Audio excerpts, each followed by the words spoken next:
Welcome back to my channel mga kabossing. Okay, so, ito mga kabossing, dumating na yung ano natin, beta tank, 'di ba? So, dito mga kabossing, mas klaro, no? Mas clear na itong mga beta natin kasi nailagay na natin sa ating mga beta tank.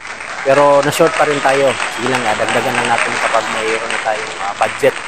No? So ipapakita ko sa inyo ang mga kabossing, pero bago yan, itong nasa likod ko mga kabossing, ito ay mga breeders natin, no, ng ating gapi. Ito ay breeder ng RDSS. Ito RDSS din ito, mga outcross. At ito yung SSBT or snakeskin bluetail. So meron ng mga fry niyan mga kabossing. Okay, so papakita ko mamaya yung mga fry ng mga gapi natin. Okay? So yan po mga kabossing. So nailagay na natin sa ating beta tank, no? Yan. So medyo malabo pa yung tubig mga kabossing. So yan ang mga beta natin mga kabossing. Diba? So nilagyan ko lang yan ng Pro A, itong mga beta natin. Yan, no? Diba? Yan mga kabossing. So ito yung ginugroom na natin mga kabossing. Yan, mas clear. Okay. Ito pa dito. Ito. Yan mga kabossing, oh. Ang ganda mga kabossing, di ba? Yan, yan ay Galaxy pala yan, oh.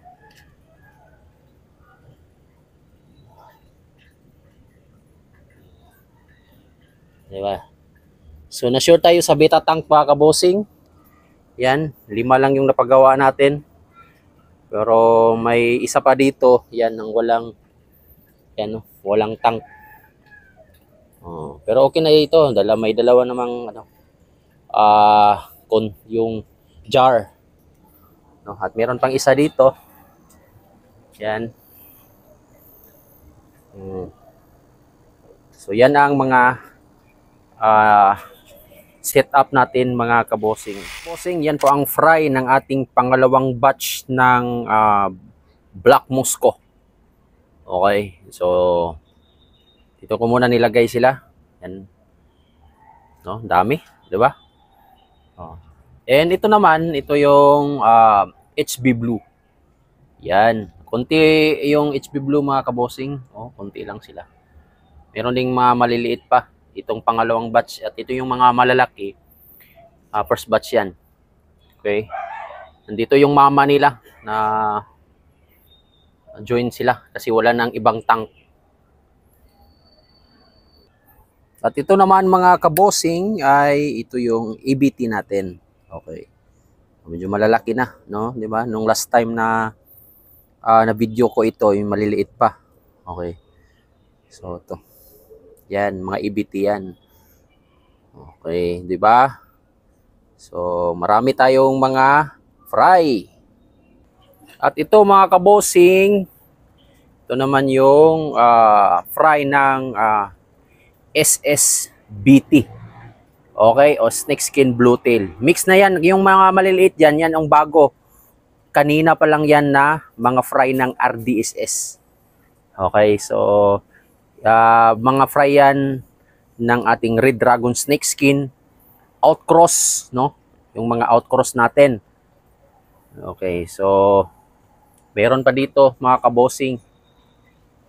Okay, outcross din ito. Halos sabay sila mga kabossing, dalawang female. Yan. Oh, yan din mga Red Dragon snakeskin pa rin yan. So, tingnan natin kung magaganda ba itong outcross natin na mga line. O kanina lang yan. Kanina lang talaga nag-drop yung mama after 3 days kong siniparate. At yan mga kabosing, yan, yung dalawa na yan, yan ang dating filter ng aking koi pan. So ginawa ko na yung grow out tank ng ating mga gapi. So may itong isang yan, nilagyan ko na yan ng tubig, yung isa hindi pa. So, hindi ko pa nalinis. So may nilagay ko muna no yung fry ng moly para as a test fish kung okay na ba yung tubig. Kasi nilinis ko na yan at nilagyan ng bagong tubig at nilagyan ko ng test fish. Okay, kung nabubuhay yung test fish natin, so ibig sabihin pwede na natin lagyan ng fry or pwede nating ilagay yung mga i-regrow natin na mga fry ng mga ating mga gapi. Okay, so marami tayong mga fry kaya wala na tayong sisidlan, no? Wala na tayong mga paglalagyan ng mga fry kaya dito natin ilalagay para mas madali silang lumaki mga kabosing. Yan mga kabosing, yan. Ilagyan ko na ng plants. Yan. Okay, so ito hindi ko pa nalagyan ng tubig kasi lilinisin ko pa ito. Okay.